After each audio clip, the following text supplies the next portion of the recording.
Salut à tous, vous êtes bien sur les chroniques historiques pour l'ADJ, l'anecdote du jour, et aujourd'hui on parle de l'opération Jubilé ou du raid sur Dieppe de 1942. Le débarquement de Normandie, vous le connaissez tous.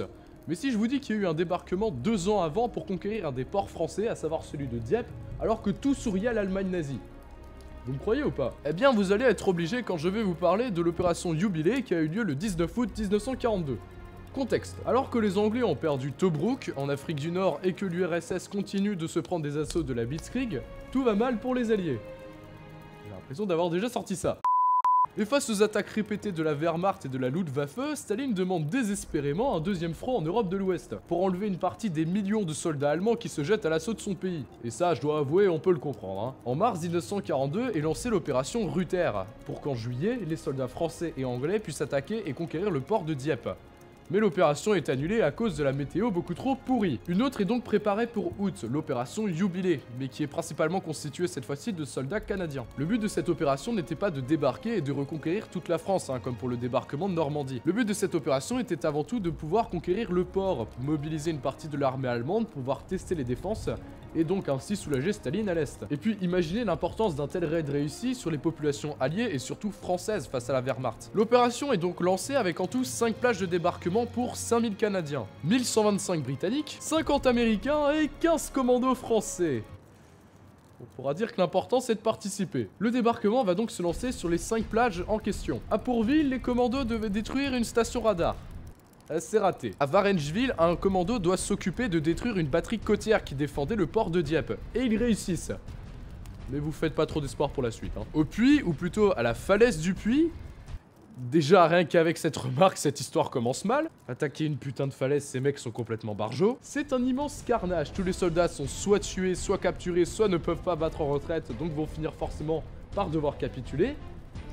Autant dire que c'est une grande réussite pour la Wehrmacht. À Berneval, là c'est carrément avant le débarquement que tout foire, puisque la Kriegsmarine qui avait repéré le débarquement sur les autres plages vient pour intercepter les péniches de débarquement, faisant passer leur nombre de 23 à 7. Mais l'opération se poursuit quand même avec le tiers des effectifs. J'ai toujours pas compris pourquoi ils ont décidé de continuer. Et du coup, ils se font massacrer face à des défenseurs qui sont avertis de leur présence, qui sont beaucoup plus nombreux, et avec la Kriegsmarine derrière pour empêcher toute retraite.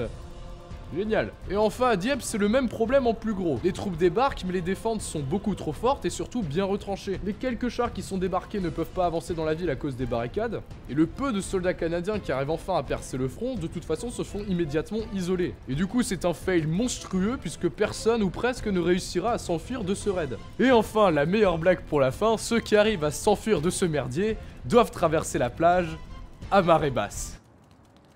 À peine 6 heures après le début du débarquement. Bilan de l'opération, alors qu'à la base on a 6000 soldats alliés pour 1500 soldats allemands, 311 morts allemands et 280 blessés pour 1900 soldats tués et 2000 capturés. Magnifique ratio. Alors je me marre, déjà c'est pas très gentil pour les soldats anglais et canadiens, mais surtout pour ces 3 pauvres soldats américains morts au combat pour la liberté et pour la démocratie.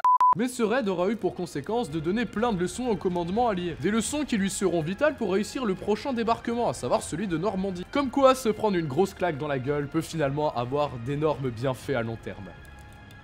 Morale de l'épisode, je suppose. Et voilà, maintenant vous savez qu'un débarquement a eu lieu en France en 1942. Alors complètement foiré et qui avait pas pour but de durer, mais c'est déjà bien. Et moi en attendant, je vous dis à demain pour la prochaine ADJ. Salut!